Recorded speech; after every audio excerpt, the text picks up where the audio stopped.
100 na itong mga unit na to. Na 100 na ito. Kaso lang ano pa ito, mayroong 1 week para final 100. Pinapunch list pa nila yung loob na yung mga bitak-bitak. Ayan, para nasa punch list. Ayan, punch list. Sa labas lang may pintura nito, yung loob walang pintura. Ano ito pabahay ng Apex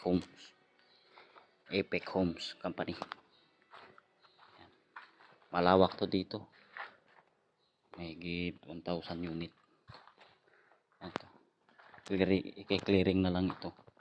Na-clearing na ito kasi lang narumihan ulit. So pag na final 100 na, malinis na ito. Ayan.